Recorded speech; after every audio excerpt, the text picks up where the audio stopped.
Assalamualaikum warahmatullahi wabarakatuh. Saya dari kelompok 4 akan mempresentasikan hasil diskusi kami yang berjudul paragraf. Perkenalkan, nama saya Zakila Ramadan.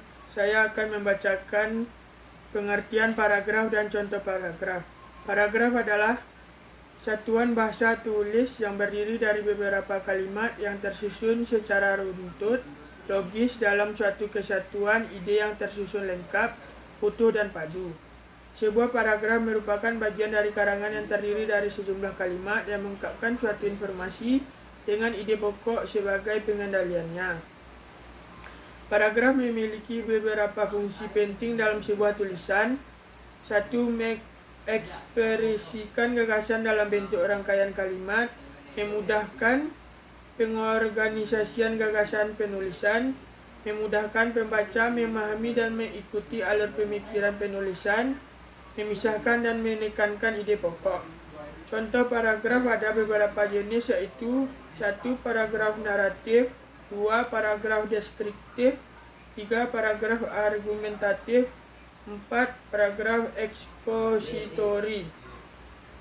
Jenis-jenis paragraf berdasarkan letak ide pokok. 1. Paragraf deduktif, 2. Paragraf induktif, 3. Paragraf campuran, 4.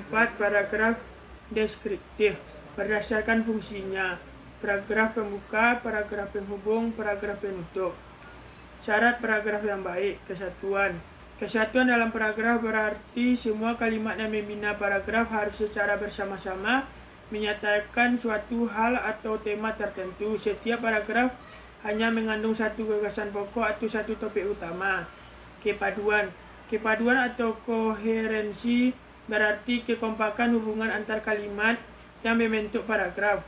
Sebuah paragraf dikatakan memiliki kepaduan jika ada transisi yang menghubungkan kalimat-kalimat secara logis. Kelengkapan paragraf berkaitan dengan penyajian ide pokok yang didukung oleh kalimat-kalimat penjelas secara lengkap dan tuntas. Materi selanjutnya akan dibacakan oleh Rozak. Assalamualaikum warahmatullahi wabarakatuh. Baiklah, saya akan melanjutkan materi dari Zakila Ramadan, yang dimana terdiri dari struktur paragraf. Struktur paragraf ini terdiri dari kalimat topik, kalimat penjelas, dan kalimat penegas.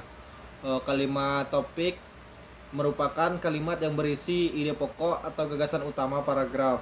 Kalimat ini biasanya ditempatkan di awal, akhir, atau awal dan akhir paragraf. Yang kedua, kalimat penjelas. Kalimat penjelas berfungsi untuk mendukung, menguraikan, atau memperjelas ide pokok yang terkandung di dalam kalimat atau topik. Berikutnya yaitu kalimat penegas, yang dimana kalimat penegas ini merupakan kalimat yang berfungsi untuk menegaskan kembali ide pokok yang telah diuraikan. Berikutnya yaitu koherensi dan kohesi dalam paragraf. Koherensi merupakan keterkaitan antara bagian yang satu dengan bagian yang lainnya, sehingga kalimat-kalimat dalam paragraf memiliki hubungan timbal balik yang baik dan teratur. Yang kedua adalah kohesi.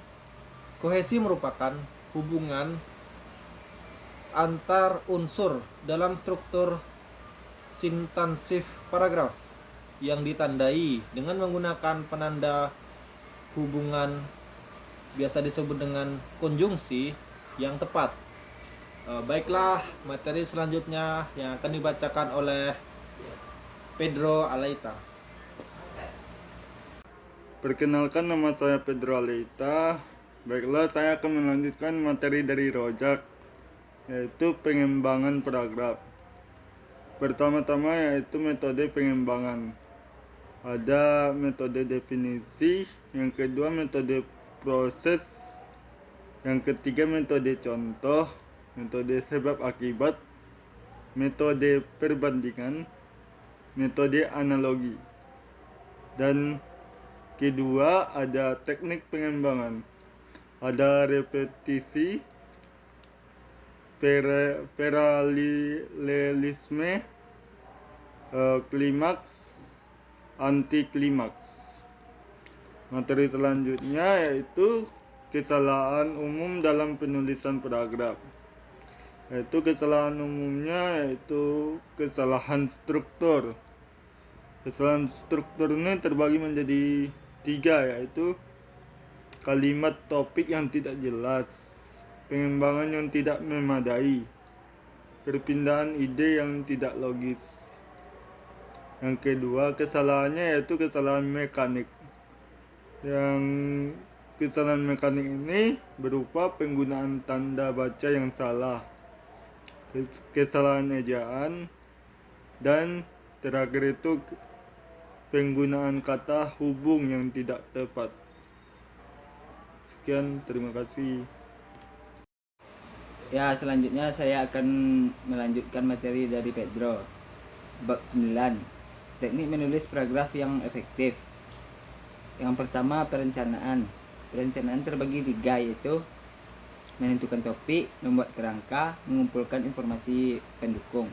Yang kedua, penulisan. Penulisan juga terbagi menjadi 3. Yang pertama, memperhatikan struktur paragraf.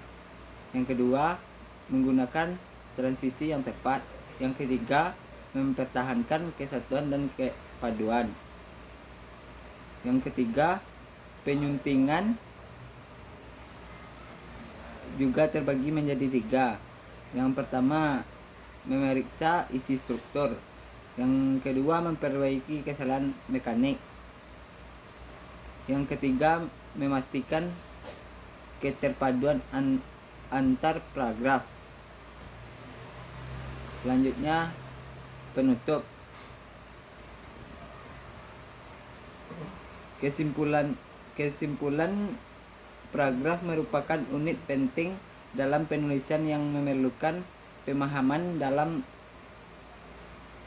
tentang struktur, jenis, dan teknik pengembangan. Menulis paragraf yang baik akan menghasilkan tulisan yang efektif dan mudah memahami. Yang kedua, saran. Perlunya latihan intensif dalam menulis paragraf. Pentingnya memperhatikan struktur dan koherensi. Yang ketiga, membutuhkan akan evaluasi dan perbaikan berkelanjutan. Sekianlah hasil diskusi dari kelompok 4. Kalau kami mempunyai salah, kami mohon maaf. Assalamualaikum warahmatullahi wabarakatuh.